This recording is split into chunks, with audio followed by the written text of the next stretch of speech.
passionate about Cleveland sports? He's going in! Touchdown! Browns, Indians, Cavs, the Big Ten, and more. Cleveland is a city of champions once again! Andy and Jarid, Cleveland and beyond. A swing and a drive! To deep right! Here are your hosts, Andy Billman and Jarid Watson.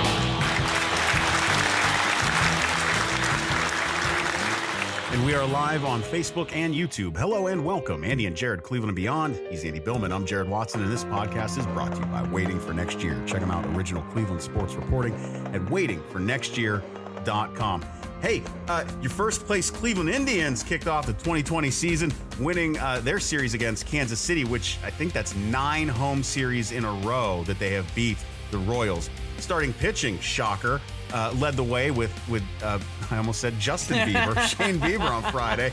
Good on Friday, and closing with Cookie Carrasco on Sunday. Man, seeing him still throwing 95 mile an hour, that was so nice, and he had a great start. J-Ram, we talked about it, Andy. He needed to go off. He needed to make us get the warm and fuzzies with the bat with him. 2 home runs on Sunday, a big 3-run shot that helped them break away from the Royals and get that second win of the series. And later, Andy's going to profess his love for James Karinchak.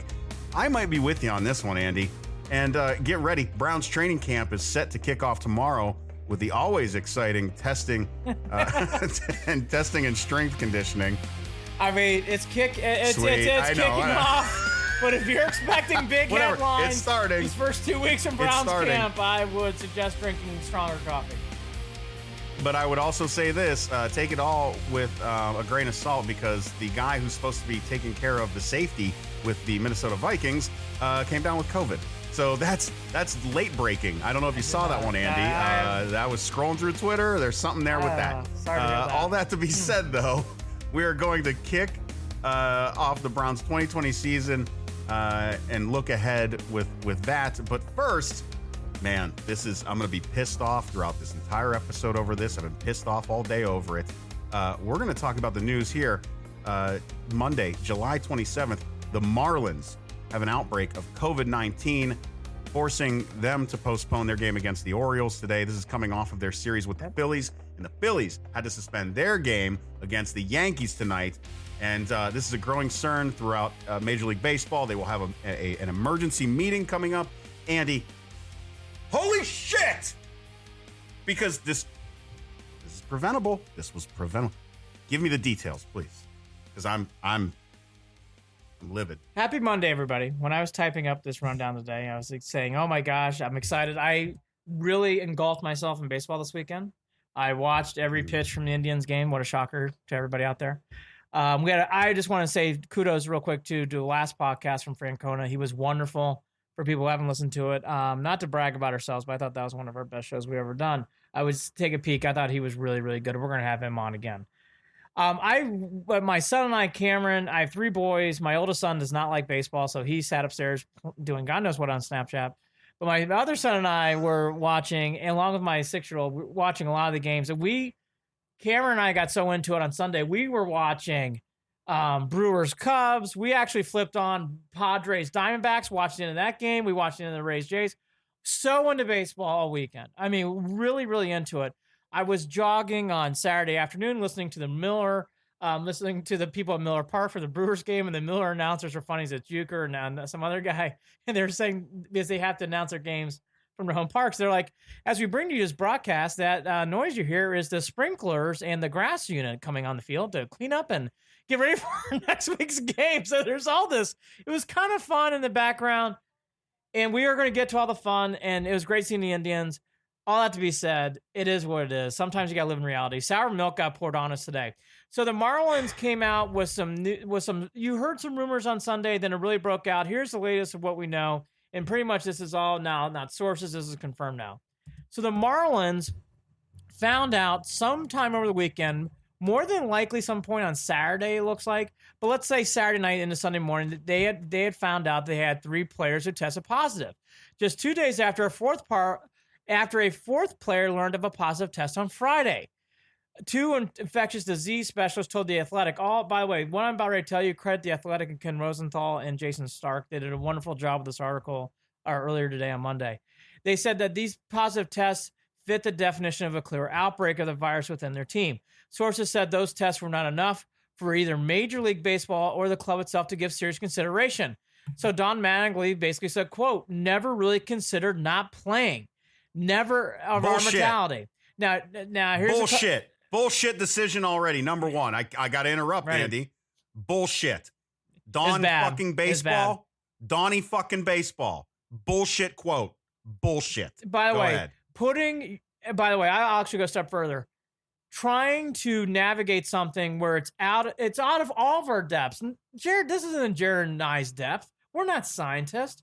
We're nothing. We're not any of this kind of stuff. When you're out of those kind of depths, I'm kind of a scientist. well, I'm no, not gonna right. lie. Well, right. So, like, for what it's worth, though, like, to try to say to yourself, I can handle this information. The team, by the way, it's not just Don Mattingly. Probably the MLB Association, Derek Jeter, the Marlins. Everybody just said, hey, look, we're going to release this information when the time comes. They decided to play on Sunday. Girardi, by the way, I thought this was the interesting one. Let me see if I can find this quote. Girardi was the one who said, quote, we sent a text to our players on Sunday morning, making sure that they knew what was going on. We're constantly reminding guys, I mean, you have to be safe. You can't really have a lot of contact with other people because you put everybody in danger, end quote. The biggest thing that came out of this, Jared, was the Phillies knew.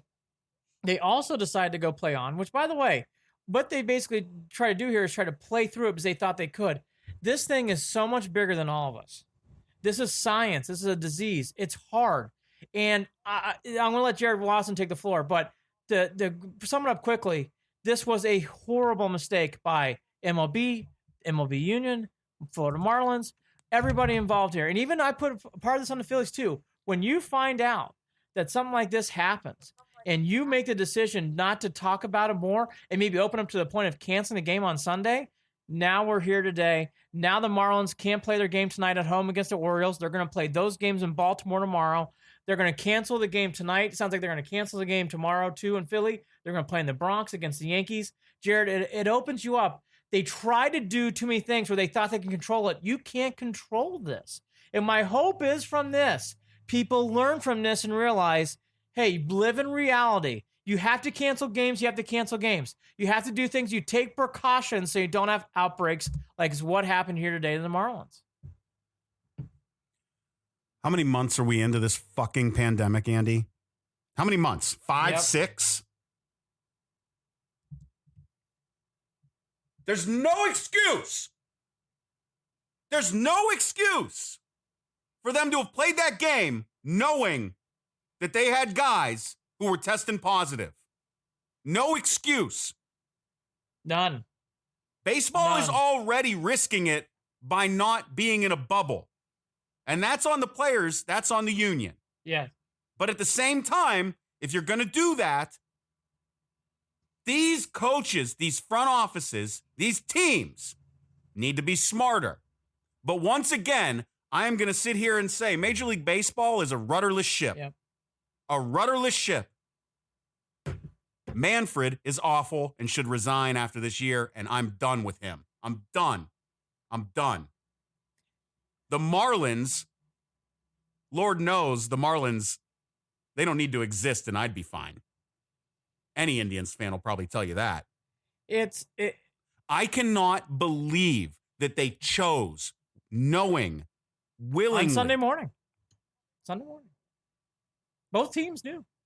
How fucking stupid do you have to be to then put the rest of the season at risk? How fucking stupid do you have to be, Major League Baseball? Again, it's Miami Marlins, Derek fucking Jeter, Don Mattingly. Assholes. Terrible decision. I don't give a shit how much you love how well they played the game on the field. I don't care how much you think they are baseball royalty. They're assholes. Because let one of these guys end up in intensive care. Let one of these guys end up on a ventilator. By the way, speaking about that, Worth the game? Worth the by game? the way, staff members, people who handle like things like carrying luggage, the things like that. Like you don't know how this thing can spread. It's quickly. It's so contagious. I just thought what you're saying, Jared. I was really surprised about A, that they knew this, and B, that the Phillies knew this. They knew this, and they said to their players, we're going to send a text message out ensuring that they knew what was going on. That's the most crazy. Asinine. There's no lead. There is such a lack of leadership. There's a lack of leadership. There's an abundance of ignorance. An abundance of ignorance. Yep. This is the type of shit that could end up shutting down the entire season. It could sadly for everyone, not just the Marlins. But Jared, and I know you know this. I don't want to make light of this. This is the kind of stuff where people get really sick and possibly pass. And that's the stuff you don't want to have happen. Again, it's one of those type of things where baseball looks, again, I put it on, obviously the Marlins, but I put it on the Phillies. I put it on MLB. I put it on Rob Manfred. Yeah. I put it on the Union. Hey, everyone has these days of, okay, what MLB looks like here and what's come out of this is MLB from day one was talking about do, re, mi, and money. This had nothing to do with COVID-19. It's nothing. Well, that's exactly what my statements were on. Right, exactly, exactly. Right? You're right, and you wanted the money. You're going to have to cancel the whole season because you're an idiot. So, and all this comes to light right now because what the NBA has understood and what they have done is what the MLB needs to understand. You have to work together. The union and the owners and Manfred with his leading charge and the Marlins and the Phillies must do what's good for the health of people. Not what's good for Sunday afternoon at 1 o'clock. What's good for the sport. What's good for everyone's livelihood. Again, there are people in the stands. Not a lot, but there's people who are there's bat boys and bat girls and all sorts of things that are going on. There's umpires. There's things out there. It's bigger than just a Sunday game. And they made this about a game on Sunday. They hopefully will wake up. This is much bigger than a win or loss on a Sunday afternoon. Short-term. Again, short-sightedness. Thinking you could handle this like you would a pitcher getting injured. It's not that. I'm hoping, look, the only thing that I'm trying to do to give some positivity, I'm hoping this is one of those situations that everybody says, you know what, we learned. We have got to do protocols A, B, C, and D, and G quickly. I can tell you already reading that bland piece of shit, nasty, empty worded fucking quote from Derek Jeter today tells me they didn't learn jack shit. And you know what? And you can sit here, Andy. I know that we both, well, I know I think the Marlins need to be shut down for the whole season, period. And I think depending on what the decisions were with the Phillies, they're not too far behind. Well, in my opinion. Here's where I will go. The Marlins need to do one or two protocols here. They got to take today to get everybody safe. Because right now the Marlins don't feel like they have a grasp of the situation. I bet you they will, or I shouldn't say I bet you they will. I hope they do by the end of the day tonight and into tomorrow. Because clearly after that game they were running roughshod on what to do. So I'm hoping they control in this situation. And what Jared's saying, there are so many quotes from doctors today. You can read them all, and they're all right. This is a situation where, look, you can't go backwards, but this is why they did the NBA bubble, and this is why they did different things. I'm hearing people say stuff like, oh, in Phoenix it gets too hot. That's the reason why they couldn't do it there. Well, all that to be said, well, all that's gone now. You can't take this back out. And by the way, there's too much money now that goes into this that I don't know what you do if you're baseball. So they got to clean this up quickly. And Jared, for the sake of the health of the game and to play games, they need to attack quickly and lock this shit down. Meaning like, hey, Rob Manfred, like it or not, needs to be in Philadelphia right now, monitoring the situation at the ground level. Needs to be there, along with Tony Clark, on the ground level, making sure everybody's feeling good and stuff. That's what kind of situation you have right now. It is that dire. It is that dire of a situation. I don't know that I have any faith that any of this will be handled correctly. When somebody shows you who they are, believe them, Andy. Right. When somebody shows you who they are, believe them. And we know who Manfred is. This is a big moment for Rob Manfred. He's had many this time in the last few months, and he has not done well. This is another big moment for him because it's huge. This is the worst I've ever felt in my entire life about baseball. It's out of control. It's been a slow build. It's been a slow build. And the irony is, I still love that game more I than was watching anything. Diamondbacks Padres at Sunday at 6 o'clock because I love baseball. I love it. But this goes right back to my issue with being able to love a game and also understanding that game is not more important than the lives of those who are playing it. Yes. And so you need to have accountability for yourselves when you're playing, to the other people that you are playing with, and leadership.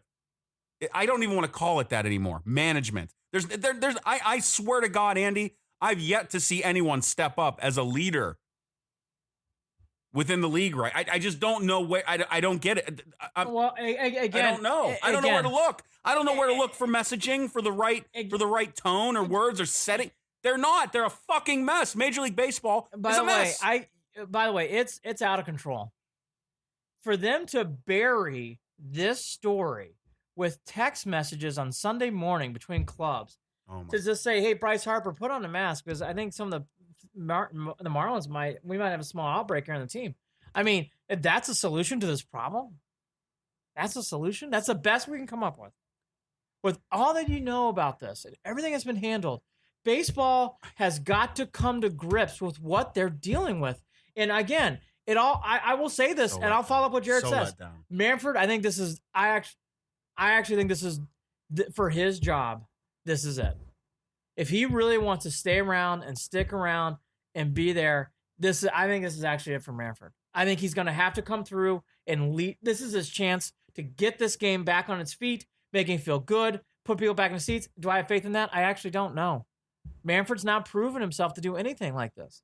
He actually at times, again, for this sport to have that knowledge and then bury it in the sand until Monday morning. What the fuck did you think the reaction was going to be? Are you lost? And by the way, Buster only says this, so I'm taking this from Buster, but kudos to him. Where's the press conferences? Where's Manfred today? Where's Tony Clark? Where are these announcements? Like, what is going on? Like, by the way, Derek Jeter, a piece of paper, you need to put your face on camera and talk.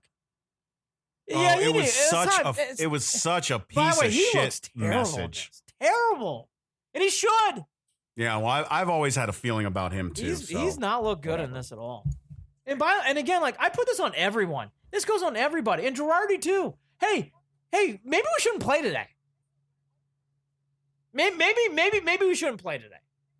And he's looked at, if they wouldn't have played that day, they'd have been able to play weeks down the road. And I don't know that they're going to be able to do that. And by the way, they're not going to have I don't think, Andy, this is the thing too. As much as the Marlins need to be shut down for the rest of the year, they're not going to be, because the same mentality that runs the Marlins is the same mentality that's running Major League Baseball. Well, right, they are clueless. Well, by the way, right now, Jared's point, what are they doing? They're going to bring their taxi squad to Baltimore, and they're going to. And by the way, they're not just replacing 1, 2, 3. Sounds like it's going to be like up to 15, 16 players being replaced. Whole new team. I wouldn't go play for them. By the way, how do you think of your Baltimore? Baltimore just winning 2 out of 3 in Boston, coming back, and now you're going to coming off of the season that they come off of. They somehow. By the way, real quickly, not to get off COVID too much, just quickly. Love the fact that Red Sox stink. Okay, back to this. Now, Baltimore gets it. They have to go down to Miami. Now have to come back and forth. Look, I have learned this. I have no fucking clue about COVID-19, nor will I ever predict what happens here. That I don't know. What I will say is this, to what Jared's alluding to. They have got to get their hands on this situation.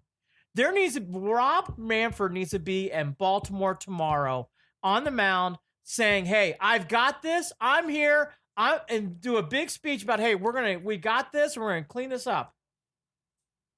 Don't hold your breath. Will never happen. And Derek Jeter putting out press conference statements on a piece of paper doesn't fucking work today in 2020, pal. Fucking put your face on camera, get on Instagram, Twitter, Google Meets, Zoom call, whatever, and take some questions and talk about this. Having a lot of money does not make you a good leader. And by the way, the Marlins look terrible on this. Terrible. Tough. I mean, to your point. Andy, we have never led a show with anything besides Cleveland sports, right? We talked about this prior to leading the show today. Are we really going to bury the Browns? Are we really going to bury the Browns? And what we have to. That's how it's unbelievable. I'm so pissed. The only thing I can say that is not a positive, but it's the moment they have. It happened early in your season. So you can get ahead of this and you learn from it and you move on and you do the proper thing. Baseball hasn't done that yet once. Okay, maybe they will here.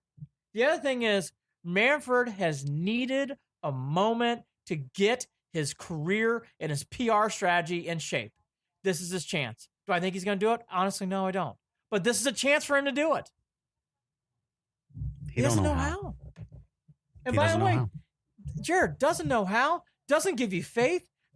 This is, this, when I read the Athletic story today by Stark and by Rosenthal, and I read that message from Girardi, well, we sent a text message to our players. A text message.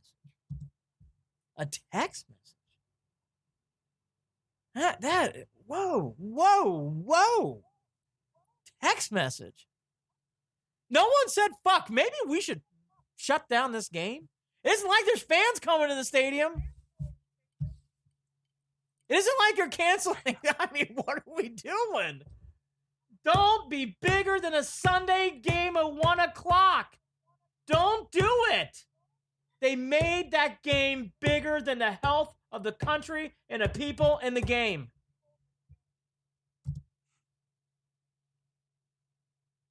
It's not good.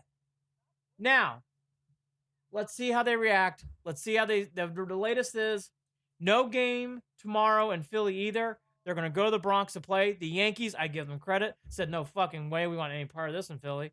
We're just going to send our team back to the Bronx. Fuck this. And I don't blame them. That's the right move to do here. And by the way, same with Baltimore. Probably because they've been in the fucking middle of the shitstorm since the beginning in New York. Yeah. And again, the thing is. And you think Miami. That's the mentality that got Miami where they are. The entire city. I don't know what to say. I don't know what to say. I mean, again, Dr. Andrew Morris has been quoted a lot today. One of his quotes he said, and many publications quote, baseball's in huge trouble. It makes me wonder if they are listening to the advice of the experts. Terry Francona, just a few minutes ago here on Monday night, said, quote, about the Marlins outbreak, quote, stark reminder, end quote, of the times we are in. Scares the shit out of me for him. Oh, I mean, again, people have to. Scares the shit out of me. People have to remember, there are bat boys and bat girls. There are all sorts of people still working the stadium. Not a lot, but there's still cameramen, camerawomen, reporters. They're everywhere. People handling bags, people picking up bats. I mean, all sorts of stuff. Grounds crew.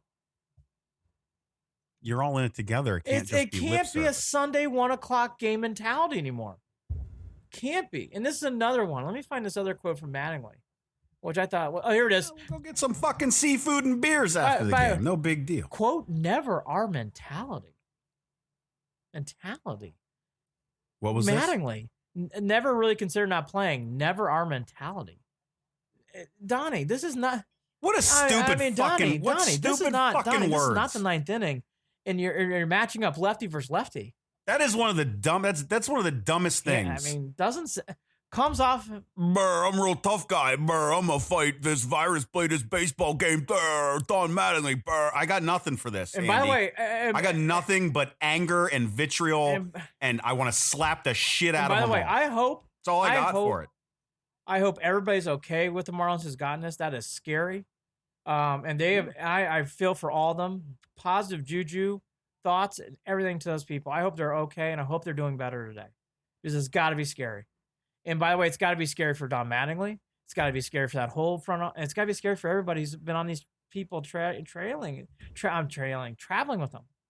So no, it's got to be scary. It's got to be scary for the Phillies. It's got to be.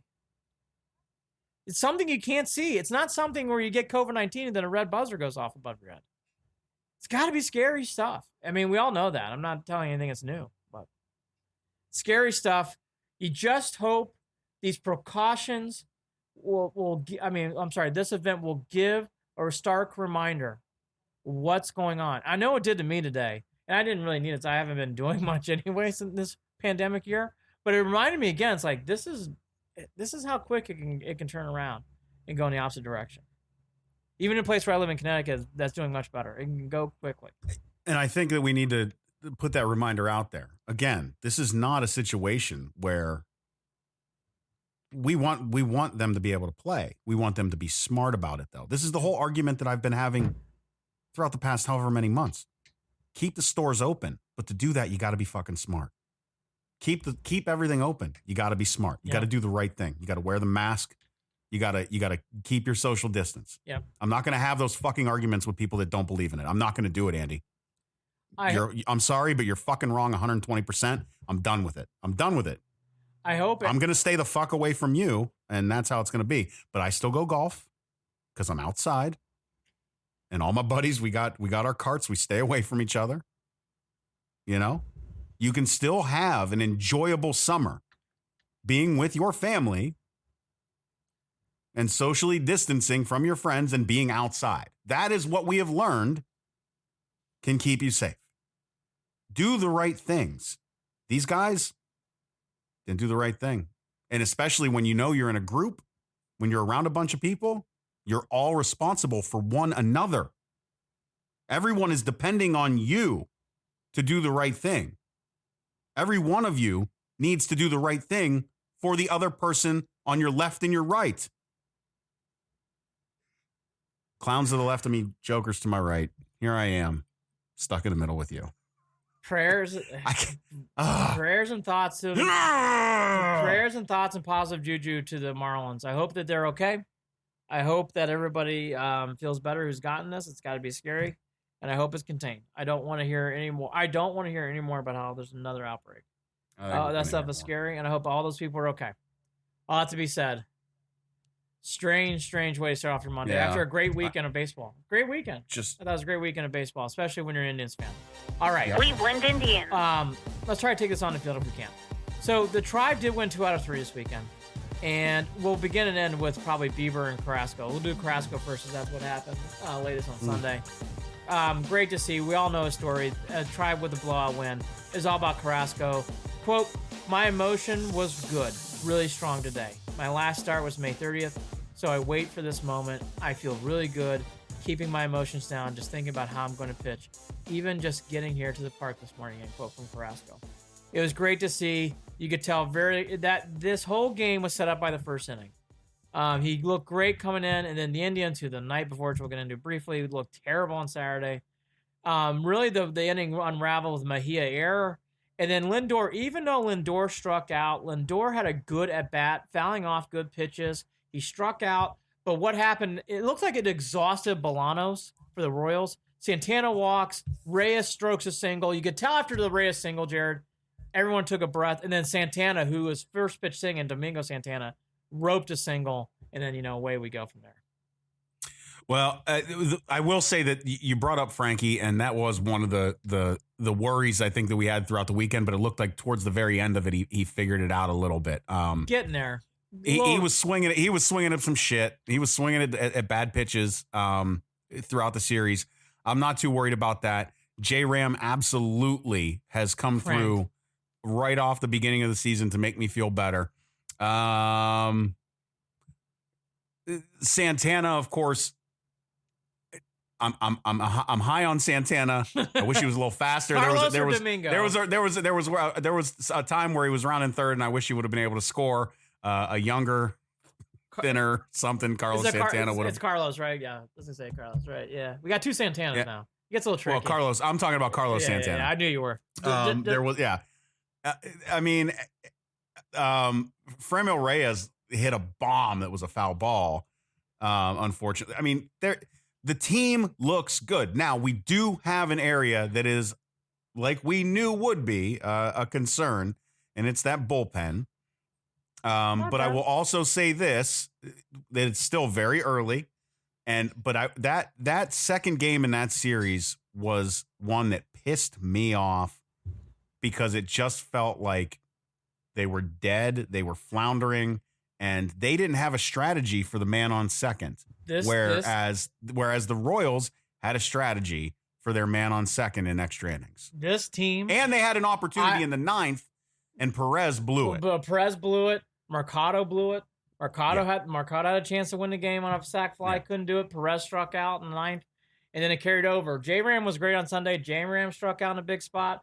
And by the way, Cesar Hernandez has been wonderful. His 10th inning at bat on Saturday was atrocious. And I love Cesar. Nothing against. By the way, that guy's a pro. I love him. But he had a bad at bat at the top. He had 2 men on. Zimmer got hit by a pitch, and he had a terrible at bat in the Saturday night game. J-Ram struck out, and Lindor didn't have a good at bat either. Struck out. When you have, Mercado, Roberto Perez, Cesar Hernandez, J-Ram, and Lindor, five pretty good batters with spots to either win or tie the game, and they don't do it, and all of them strike out. It's alarming. Now, they came back and bounced back.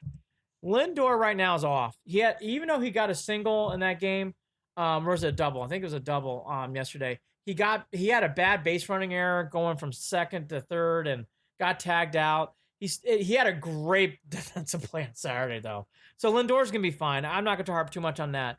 The only thing I would just say about this team that you could tell is they're still trying to find their groove.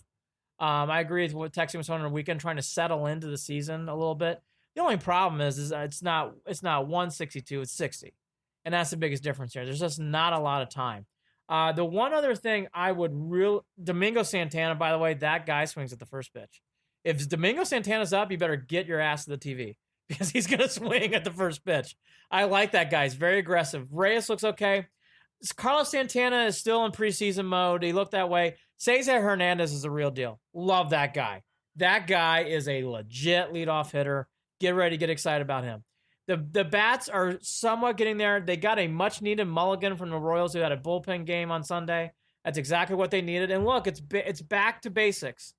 The Indians starting pitching were bearing the lead. Bieber was wonderful, broke a record for strikeouts in a shutout performance on an opening day. He was unreal. He was fantastic. The only thing, and I'll get to the bullpen last. I thought that was a pleasant surprise. The only thing that Jared brought up, and I love Francona. Love him. He's my manager. That he is not a guy who bunts. And in the 10th inning, you saw that coming up. When you have first and second, and even Zimmer coming up, he didn't bunt either. He got hit by the pitch, so he got bailed out. Right. I mean, Francona won't bunt, but he doesn't take away the opportunity from those players to make that call either. Cesar put the bunt out and he got strike one, and then I thought after that Cesar lost as a bat. It was the first time he just did not look good. I don't know how to say it. That was a terrible at bat by Cesar. All that to be said, the Indians have never been able to bunt. It doesn't matter if it's him, Greg Allen had a horrific bunt 2 years ago. This team has not ever bunted well with Francona. If they get to extra innings and you get another situation like this, to what Jared was alluding to, I think that's going to have to become more of a discussion. Francona's quote was this: "So we are a hit away from winning the game," was our thinking. Francona also went on to say, quote, "We were okay starting out to bunt, but if you're bunting into an out, that first baseman was so far in, that's really difficult to convert on something like that," end quote. Speaking about Cesar and what he was trying to do there. Look, all that to be said, you can tell they were trying to go for the fences. That's what Francona does. He gives the option to the batter, but he's a very aggressive-minded manager. Even if he had the bunts on, he doesn't like the bunt. But this is something, I won't elaborate too much more. This team doesn't bunt. They never have. They're not good at it. Well, you're going to have that when you're leaving it on the batter. You're going to have that work out sometimes, and you're going to have that not work out sometimes. And especially when you're dealing with youth, and there's a lot of youth on this team. And as we saw, the lineup shakeup that came throughout the weekend, I really liked what they put out there on Sunday. I liked what they were able to put together. I liked what Zimmer did. Yep. Now I will say they should have never challenged that. I didn't think his steal. Early in the game. I think Matt Underwood thought he was safe, but he was not even close to being safe. I'll quote Cameron Billman. What are they doing? I didn't know why they did that. The Zimmer steal was weird. It was a bad, it was almost a pitch out in a sense. Perfect pitch to throw him out on two. So there's little things, but you can't be mad because you're walking away with 2-1 on a series. At the same time, not every team is the Royals. the Royals are beat the fuck up. The Royals are missing players on the injury list with COVID. Their pitching is a mess. The Royals can hit. I will say, Soler, Whit Merrifield, Gordon. Right. But you don't have to stress. All right. But okay. But what do we have? A Carrasco, a Clevenger. Buddy, it's all there. You're right. And a Bieber. Right. Here's the thing about the Royals. I'll put this in a bow. The Royals batting isn't as bad. It always surprises me. Whit Merrifield is an all-star. He's one of the best hitters in the game. Soler led the league in home runs last year. Salvi Perez always hits the Indians, and he did this series too. Alex Gordon's Alex Gordon. He looks a lot better than he did 2 years ago. He's playing better. And Mondesi's a good young player. They're top five. Now, after you take away the top five of the Royals, the rest of the lineup's not that great. No one scares you. They're starting pitching. Danny Duffy finally had a good start. He was overdue. Everybody else, I mean, that guy Spire, I'll be honest with you, I think it was just one of those games the Indians didn't want to hit. So whatever, he didn't really blow you away. It's just one of those goofy games the Indians didn't want to hit. And then you saw the bullpen. Bullpen for the Royals is a disaster. So Jared's right, but they won. And here's something I've learned about baseball. And so this was told to me years ago, and I stick to it. I'm sure, I don't know if Jared will agree or not. In a 3-game series, usually what happens is, in most series, one team clearly wins one game, one team clearly wins the other game, then you have the middle game, okay? Now, in this series here, the Indians and Royals battled out 2 close games. The Indians won one, Royals won the other, and the Indians blew them out because the Indians are the better team on Sunday. Yeah. That will get you in the playoffs this year. Absolutely. Absolutely. And yet still, there are a lot of people out there who do not believe the Indians are a playoff caliber Ready? team, and that really amazes me. Okay. That blows my fucking mind right now. So I want to pour some healing ointment. I love James Karinchak. Listen to previous podcasts. He's fucking sick. I'm getting his jersey. I love that he thinks he's Ricky Vaughn. I love all of it. All of it! I love him. Yeah. Cam Hill. I'm 100% with you. I love James Karinchak. Love him. J-Rams 1. Frankie's 2. Karinchak's a big 3. Love him. Bieber 2. They're all there. I love this guy, Cam Hill. He pitched an inning on Sunday. Love him. That guy's going to be exciting. He's a good young pitcher for the Indians. Love what I saw there. Wickren was solid, Boilermaker. Solid in both appearances. Looked really good. And Brad Hand, hey, I was fucking wringing my hands, but I gotta admit, the guy got out of there. He got out of there. He got out of there. Okay. So I still would like to see Karinchak. Can Karinchak just throw the 8th and 9th? Karinchak, for the 8th and 9th. Here's my 3 names: Karinchak, Cam Hill, Wickren. We're fine. What about Sember? Dicey. This is the shit that scares me. Oliver Perez and his trick pitches. Nope. I don't have time for it. I love him, by the way. Listen, 60-game season. Hey, burn those fucking arms out with those guys, Oliver please. Perez. There's no way you can't even burn their arms out. I love Oliver Perez. The guys that we're talking about. And by the way, I love Oliver Perez. Hey, the 7-1 game, throw him out. 7-2 game, I like it. In a big spot against the Yankees. Slowing down arm angles. I don't know. Can't do it. A little dicey. Brad Hand, I'm building my way back. I think I'm not sold, but that was a good start to the season. I don't want to shit on a bad save. That was a good save. Let me ask you this too, and it wouldn't be good for his ego or his development. Carrasco, there's a chance he could be that number 2 starter. And that Clevenger's more of that 3 starter. Clevenger's really good. Here's the only thing about Clevenger. Yeah. Here's the only thing about Clevenger. I just saw some things that kind of reminded me that he hasn't developed as much as I wanted him to. But here's the only thing about Clevenger. I'm being nitpicky as hell. I'm not going to even try to hide. Here's the only thing about Clevenger that bothers me. I thought he got strike 3 in the first inning with Soler. We all did. Right. And he unraveled for 2 batters. He got pinged by Soler, and he threw an absolute gopher ball to Salvi, and Salvi doesn't miss gopher balls. And it was 2-0 like that. Well, that's what happens when your best buddy, you know where I was going, has that same, know where I was going. Got that same. Clevenger is better. It's in the head. Better than that, because by the way, he closed out the game with 10 straight outs. As that guy grew, so he proves. I mean, he is right. He got better throughout the game. Yeah, I actually think, and you can't be mad at him. With 2 runs. Again, it's just. I know. He's the best. That's all. He is your 2, could be your 1 on most teams, but now Shane Bieber. That guy Shane Bieber is unbelievable. I had a buddy text me and say something like, who is this Bieber kid? And oh, it's nasty. And he's tried to say he wasn't that good. No. And this was on a 3-person text thread. I can't even talk about it. These are some of my best friends in life. And I swear to you, the moment that I talked to the other friend by himself without that friend who made that comment, he goes, "What the fuck was he talking about? Shane Does he even Bieber's watch not baseball? Good. I couldn't believe maybe it. Sports, I couldn't believe it. I said, "Have you never watched him? What are you maybe talking sports about?" isn't this thing. No, it's okay. All right, it's not for everybody. It's hilarious. This is a kid who's played. Anyway, one more note I want to hit on, and then I want to go to Kluber real quick. Then we'll get it out into the Browns. Roberto Perez does not get talked enough, and in Game 1 is a great example of Roberto Perez. And they all commented on it, and I noticed it again. Sandy Alomar said it. Quiet hands. Roberto Perez. Watch Salvi Perez and watch Roberto Perez, the Royals catcher and the Indians catcher. Salvi Perez it's a real hard. It's like a grab back.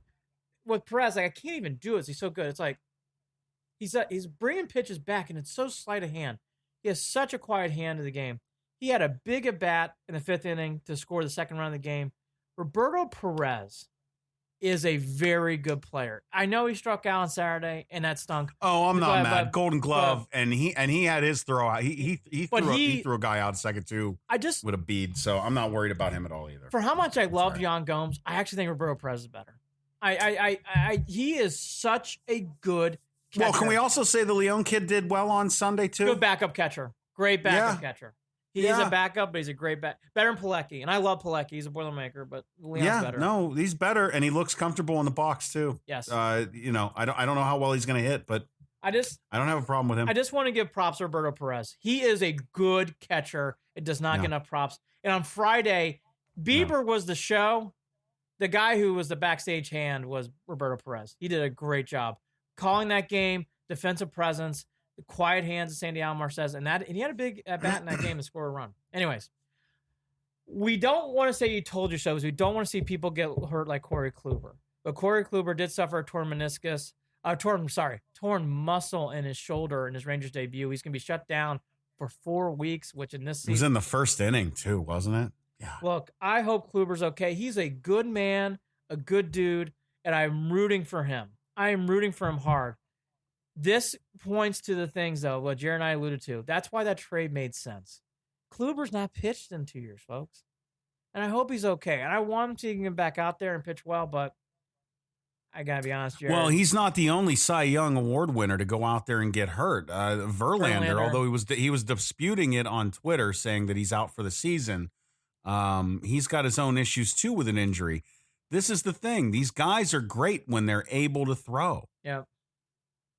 That's why for the Indians. But even Verlander has had his issues, and now he's hurt again. Now he had an amazing season last year. When Verlander's healthy, he's nasty. But look, this goes... It's the same thing with Kluber for the most part, at least. He hasn't come back. But this is the thing that Jared's alluding to, and I've seen this early on. Starting pitching is very thin this year, and it's thin throughout baseball. The Indians have a huge, huge ace up their sleeve. Yeah. I've watched a lot of baseball now. Yeah. They are by far the best starting pitching staff right now in baseball. By far. I've been saying it all to this build up. I don't know who has a better. I don't know. I don't think so. I don't think anyone either. I hope Corey Kluber's okay. Bauer, interestingly on Sunday, Bauer also pitched. They lost, but he looked good too in his start. So you had Carrasco, Bauer, and Kluber all going on Sunday. This shows you the depth of the Indians pitching, which we all already know. Look, the Chi Sox come to town. You got Savali and Plesac. Then you wrap around with Bieber. And then you go off to 4 to Minnesota. We're going to, if Jared can swing, and we might do a podcast again on Friday. We'll tee up the Twin Series going into the weekend. And then we'll see what happens in early testing with the Browns. Speaking of that, before we get to that, all that to be said, loved having baseball back. I was glued to every second I listened to everything on from Jensen Lewis to Al Pulaski to Hammy. I was into all of it. I was total nerdy sports guy. Friday night. I was like in tears on Friday. Yeah. The time I texted you, I said I'm way more emotional than I thought it would be right now. Yeah, I was told. I was grilling. Yes. Some chicken legs, ready to put in my homemade buffalo sauce. Fired up for that game. Well, for people who don't know, I've been on a very, very extreme diet, so I made a good blended shake full of fruits and nutrients. Back in the day, I'd be with Jared Watson with having barbecue ribs, but listen. This is COVID. This is 2020 COVID life. I am not, although I should, because the healthier I am, the better chance I have at surviving that shit too. So I got to be careful. Well, once in a while, by the way, once in a while I dabble in that shit, but not as much as I used to. But God, I just love, I miss those days. I will say though, it was all great on Friday. It was great to see, and I'm in it, and I just can't wait for more of it, and I love everything about it. Loved it. Yeah. From hot dog races on the Indians.com platform. And I think didn't Onion win the first one, which was weird, right? Ketchup won the other day. I mean, Cameron Billman and myself, and I know the Watsons, I have enjoyed every second of it. Cleveland Browns. All right, Browns fans, we finally made it. After a long wait, the training camps have kicked off. A lot of this information comes from the great Tony Grossi. He's a good friend of mine. Read him on the Lane on my end. I think he's very easy to read. He gives good, straightforward information sometimes. I thought his preview in the training camp was very well today. So a lot of this is from his words that we're just going to retell and go into. The big thing, look, there's no preseason games for people who missed it. They came to an agreement on Friday and Saturday. There's no more preseason games this year. The union and the owners came to an agreement on that. The big thing that's going to be happening for these next week is just testing. You're going to see you'll hear some light things probably on the Browns, but not a lot. The big thing that came over the weekend was the Browns placed Dontrell Hilliard and Devontae Moffett he was on the NFL's season. Boy, I'm fucking this up. On the NFL's reserve COVID-19 list. The team said list was created for players who were either test positive for COVID-19 or has been quarantined after been in close contact with an infected persons. So Dontrell Hilliard and Moffett. Moffitt's on the practice squad, but we all know Hilliard, and they're both going to be out now with COVID-19. I guess we'll call them issues. We don't know. Yeah, we don't know whether they have it or not. But the protocol is probably going to be a 2-week sit out. Correct. Is what we're probably looking at. Correct. Yeah. So basically today they opened up their facility. It really kicks off tomorrow, but they're bringing in people now to test. Tons of testing going to go on. Look, the only thing that we'll realize, which we're going to get more into the Browns on Friday, is there's not going to be a lot I would be shocked there's a lot that changes from the Browns outside of make positive tests, cross your fingers, knock on wood. Hopefully it's not going to happen, but might, and probably will. Between now and then, that's going to be the biggest news stories. You're not going to hear, Baker Mayfield threw out route, and you're not going to hear that. You're just not going to hear that these first 2 weeks. A lot of this is going to be about testing. A lot of this is going to be about trying to get players acclimated into the COVID-19 season that is NFL. That's all this week's about. Again, you're not going to, by the way, there's limited media. There's no fans. So, the interesting thing is, Jared, what you and I alluded to last year, the amount of buzz going in the training camp was great, wasn't it? It was excitement. It was all there. And this year, the Browns obviously had changed, but there's excitement after the draft. We were all fired up. And by the way, I think it's not a bad thing. It is what it is. What a flat start to training camp. I mean, there is no buzz. There's really no excitement. And by the way, I think that's what I was expecting after what just we went through. And it plays into the Browns. It plays into the Browns' favor. Yes, it does. That way, especially with a new coaching staff. This will do wonders for the Browns. Now, what's going to be strange, Andy, is watching them come out there week 1 to play, if God willing they're able to make that happen, and and seeing how these guys come together as a team when last year there was no cohesion whatsoever. Are they going to be able to come out and make something happen? Is Coach Stefanski going to, you have to hyper accelerate the development of not only Baker Mayfield, but of the cohesion between these players and it just feels like there's a lot that we're asking for right now, Andy, in a very short amount of time. The good news is it's for everyone in the NFL. The bad news is some of these NFL teams that are already top tier teams have already done that. They're already ahead in that sense. This is the type of season that could result in Kansas City blowing straight through and winning it again. Right? You know what I mean? Yeah. A team that is already built on having that team unity, knowing what their game plan is, knowing their identity, knowing who they are, and burning through the entire season, right? The Browns, I'm sorry, this is one more thing. It works against you, I think. I don't know. I think it works against you. And it's another reason why this coaching staff is going to get a pass. I can't be mad no matter what. I don't know whether Baker is going to be able to survive it if he has a bad season. That's going to be the tough part. Everyone is jumping onto the Browns are going to have a lighter expectations, to what Jared was saying. That's what I heard a lot today.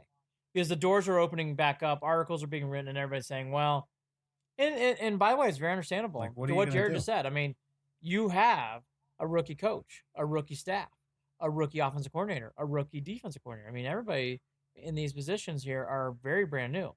Jedrick Wills is your starting left tackle. You have some things that are going on. That Baker Mayfield, another new staff, no warm-up or anything, no preseason game going into the season under constriction. All fair. I can't believe this. I am on the opposite plank with everyone. Jared, I'm on the opposite. Really? This is bigger than this year. I learned this yesterday. It's about battling through a season with COVID-19. It's going to come down to with the Browns, how do you control and manage this with things that are going to happen like what happened in the Marlins? That's actually the season. It's not so much X's and O's right now. It's actually just grinding it out. And I'll be honest with you, I think this team is blown out of the park. So I actually think it's not a big deal. I can't believe I'm saying this. I think it's fine. I actually don't think the Browns have anything to really sweat out about if you stick to what you do well and you believe in yourselves. And you actually tell people like, hey, you know what? The days of going out to a bar in Las Vegas with a mask on are done. You're going to have to stay in. You're going to have to do things the right way. And you're going to have to perform as an organization. You're going to have to do things right now where it goes, hey, look, we have to really believe in this season of having, we work as a team, we work as a unit, and we move forward. This organization's done that so far. I agree with Jared, Aaron Goldhammer today, Tony Grossi, Tony Rizzo. I don't have lower expectations. I think this is bigger than that this year. It's about depth. It's about your smartness, and it's about controlling the situations around you. The Browns have done that really well so far. So you know what? I actually say fuck it. I know they haven't played as a unit yet. I know all this, but it doesn't mean these other teams have. It's going to come down to how well is your organization run. And from what I've been reading and from what I've been told, I think this staff and this coach and GM Barry has a handle on this team. And because of that, I actually think they're going to be just fine. I will add this, and only because Andy reminded me of it, about the days of being in Vegas bars are over. And it would be wrong of me to not drop this news because it's worthy of talking about. Odell was spotted at a Vegas bar. No names, please. I will not give the name of the person who informed me of all this. It's a friend. That person was excited to meet him. And I'll leave it at that from there. But the word is that Odell was there, and that I don't know how packed this place was or anything like that. I don't think it was very busy, but I could be wrong. I could confirm that later. I'm not really that worried about it. But Odell did have a mask on, and I believe he only had one drink.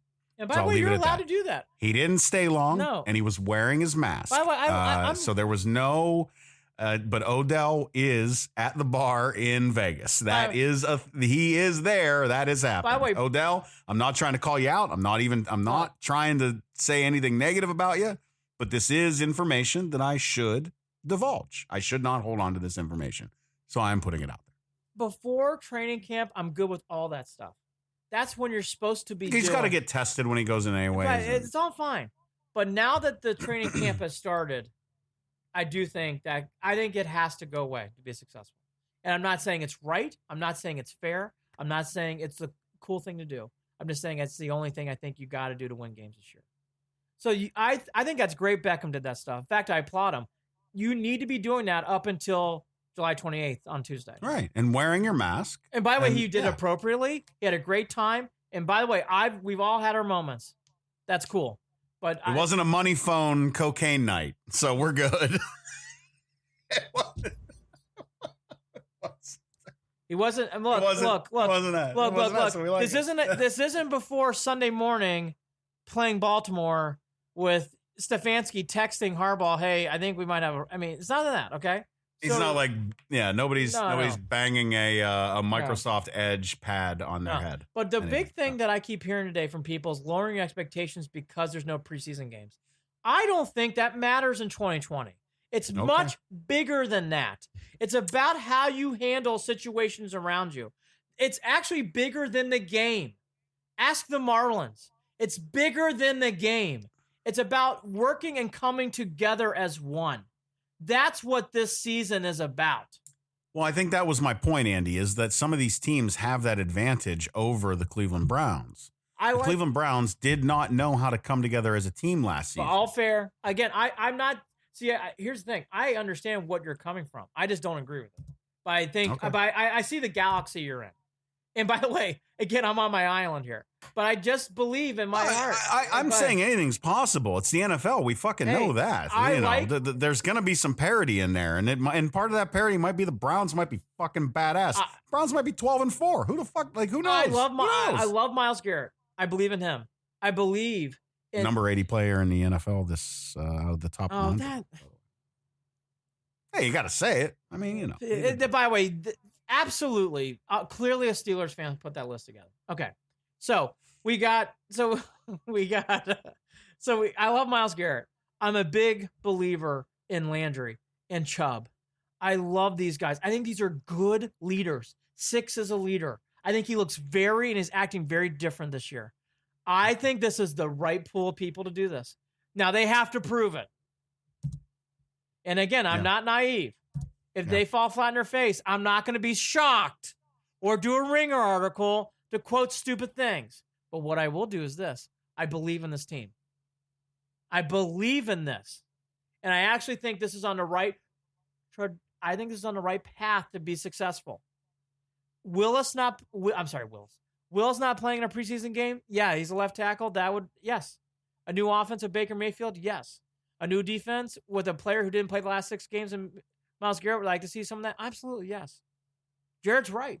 All the other people are right. But I just believe it's bigger than the game, what's going on this season. And it's going to come together with leadership and passion just as much as it's about X's and O's. I'm seeing that already in baseball. I think it's going to be even bigger in football. Now, to the bigger question when it comes to roster. We'll get into this more on Friday. The big thing that's still being brought up is what to do with David Njoku. There's been no news since then. No news, whatever. Now, for everything I just said, this is an interesting situation. I still would trade him. He's not been traded yet. Again, I will say this with reference to him. I understand why he hasn't been and why he's hanging around. In fairness, we know Hooper's starting. And behind you have a rookie. David Njoku is a good person to plug in if something were to happen and Hooper gets injured for Njoku to come in and play. The Browns have an interesting situation. They believe in 2 tight end systems. So Njoku, just cutting Njoku on a regular preseason is thin, let alone a COVID-19 world where players are not going to, I don't think they're going to be coming in and out as they frequently do in football. Jared, it brings up a question. I still would try to trade him. What would you do with David Njoku? Oh, man. It's not as easy and clear cut as I once thought it was a month ago. I still would try to trade him. There's too much unsaid here, Andy. I don't know what has happened behind closed doors. I don't know what Coach Stefanski has said sitting down with him. I will say this, that number one, demanding a trade out in the public like he has with his agent and via Twitter is never going to be a good look. I don't care if it's 2020. I don't care if it's 2040. I don't care if it's 1980. Whatever. It's not going to be a good look to the people that you are kind of, in a sense, beholden to. Especially, again, and I've said this a million times, you're on your rookie contract and you ain't done shit yet. So I don't understand what but maybe Stefanski's going to sit down and talk to him and go, what is it that has gotten you to this place? And who has been in your ear that made you think that this was the right fucking thing for you to do? Right? Yeah. Maybe there's influence there that we don't know about. Because I'm telling you right now, Njoku, look, and then he puts out the tweet after he said that shit later about, I love everything that Cleveland said. Look, by the way, I don't give a shit. By the way, that's a throwaway line. I appreciate it. We appreciate it. It's a throwaway line. Yeah, I don't even know what that means exactly. It's a throwaway line. Just doesn't mean anything. You should go be Derek Jeter's response writer. Oh, that's true. By the way, to adversity, might as well. By the way, one more time, a press statement. That's all Jeter's got today. Dude, I'm not going there right now because it shuts me down. It makes me want to stop talking. It's amazing. So I don't know. I don't know what you do. Do you keep Njoku? I don't know. If you can convince him that he was dumb for doing what he did, sure. I was so hardcore on Cunningham, and when that question got brought up today and the way it was phrased, it's like, all right, now that's in play because I'd be amused though. I'd be amused if you can trade him to a team that you know damn well would love a mid to lower tier tight end that doesn't have anybody else. I just, if I were the Browns, I just don't think it's worth keeping him. But I get it because they run 2 tight end sets. So now you're asking Hooper, which is fine, and Harrison. Cool. Then you know what? Sign a free agent. Sign an unsigned free agent. I know. I would do that. I'm so with Jared Watson. Because a coach is good enough. If Stefanski if Stefanski's good enough, then he'll make whoever that is Jared in that Watson position. Thank you. Goodbye. Trade him. He needs to go. It's gonna be okay. Thank you. Who's gonna sign him? You know what? Send him to fucking New England for all I fucking care right now. Goodbye. Don't have time for this. Why not? Here's a couple other key things, and we'll wrap it up. Strength and conditioning, weight room only stuff is August 3rd through the 11th. You can find this information on the internet anywhere. Players won't be on the practice field till the 12th. Basically, your OTA practices now are on August 12th through the 16th. Remember, those used to be the things at the end of May, beginning of June. Those are now on August 12th through 16th. Training camp really kicks off with pads on August 17th. Leading up through the 6th. That's what they're going to do in 3.5 weeks. We already said there's no preseason games, whatever else. 53 is still the roster that they're going to go with right now. I would not be surprised if that goes up. But anyways, right now, they are still going to keep it at 53 once the season kicks off. There's a whole bunch of numbers between what they're going to do. Anybody can look that up. I don't know if it's that interesting. The only thing which I want to get into a touch today is the economics about this for the Browns now has changed because they did sign Myles Garrett, which is the right thing to do. And they got some players coming up on contract, but the salary cap's going to decrease. The Browns for the first time next year, Jared, are going to be a little bit under a crunch because they're Mayfield, Ward, Chubb are on the horizon. They are not going to have as much flexibility as they once did. It's not something you want to go too far down the road today, but keep in mind the effects of COVID-19 is not just in 2020. It is going to affect the Browns and other teams in 2021, especially with salary cap. Because the Browns, who have very, very much enjoyed a flexible salary cap, are not going to have that going into 2021. They're definitely going to have a... And by the way, just as we talk, and this is good for us, the Indians and White Sox has been postponed due to inclement weather. Yep. Tuesday game is going to be at 3:30, so it's a doubleheader, so that's good. There we go. And that helps out a lot. Knew that was coming. Yeah, had to. So doubleheader tomorrow, the Tri-Sox. No Tribe game tonight. So please act Savali back-to-back. By the way... My wife is going to hate me tomorrow. Yeah. By the way, this is where your depth of pitching helps. You can bring back Plutko, and you can bring him up there and pitch on later in the week because you're going to need it because you're not going to have a day off. 7 hours of baseball on Tuesday, my God, baby. can't wait. In the Watson house. Oh, I'll be there for every second too at the Billmans while I'm doing work. But the one thing, the economics of the Browns is going to be interesting next year. I don't know how much we're going to get into it today. Probably not a lot. But keep that in mind. COVID-19 is not just about what's going on on the field. It's going on also afterwards. Yeah, it's going to change the look. There's going to be a lot of compromise. There's going to be a lot of conversations. And let's just hope that everyone can do it better than Major League Baseball has. For the first time, the Browns are going to be under an economic crunch next year. Not a horrible one, but they're going to be under some crunches. They're going to have to make some decisions. The Browns haven't had to do that in a while. Jared, I don't even remember. No, they're a team that have been consistently like $50 million below the cap every year for the past however many years. Very much under the cap. Yeah. The NBA's on Thursday. They tip off. Of course, no Cavs. There's been a couple of stories in there. I'm going to read it. There's a story I've not read yet about Windler that was done in the Cleveland.com. I'm going to take a look at that. That's that other player we got in the first round, never didn't play this year. We'll try to touch on the Cavs here and there. That is the one team that has kind of gotten lost in the weeds here, and it's a shame. But honestly, Jared, I don't know what else to say. The Cavs are going to be back burner for a while because there's no games for them. So it's going to be a little bit. But the NBA's back. And I'll be into that too.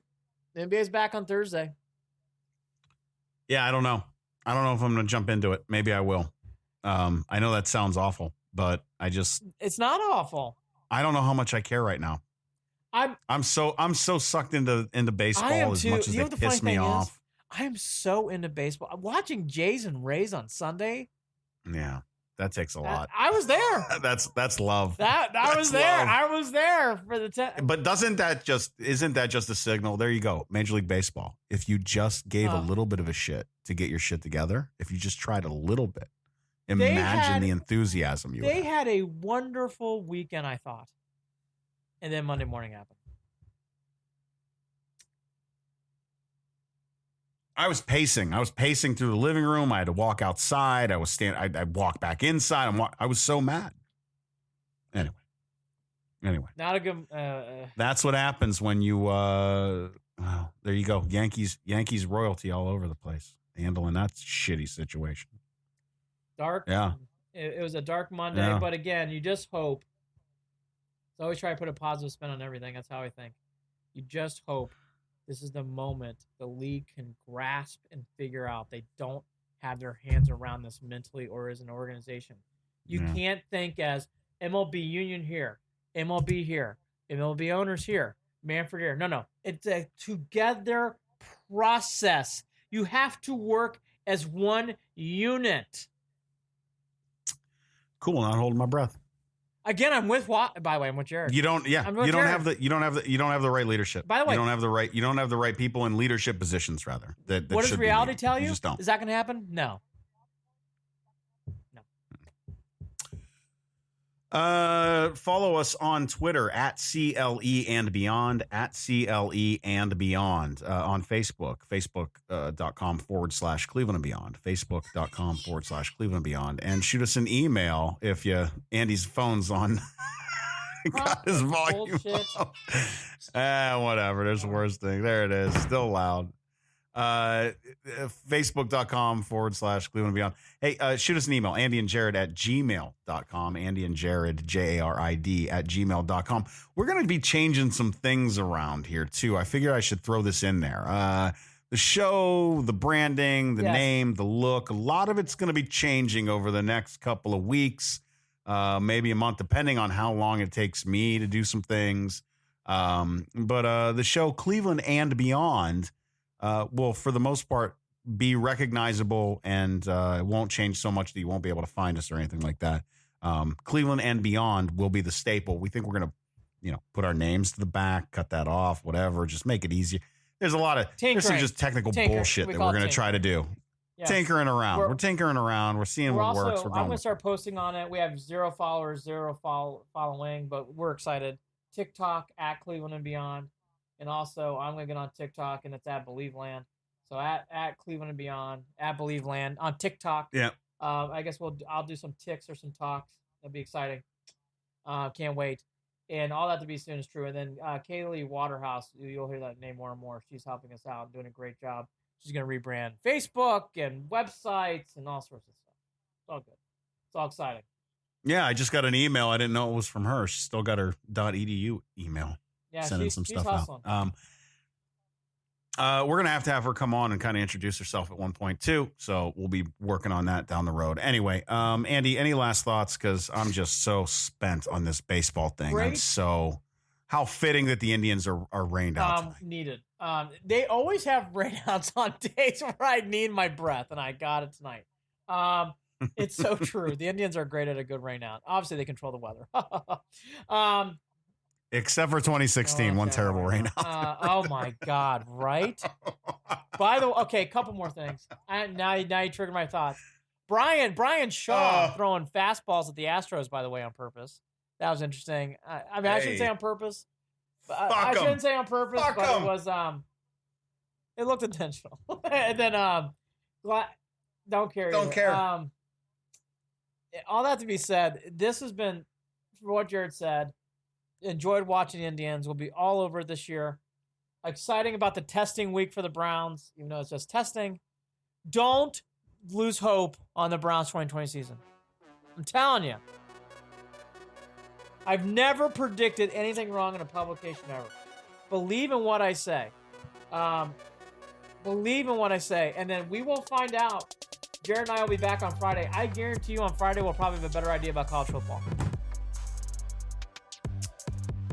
If you have COVID and if your team knows about it, do not hide it.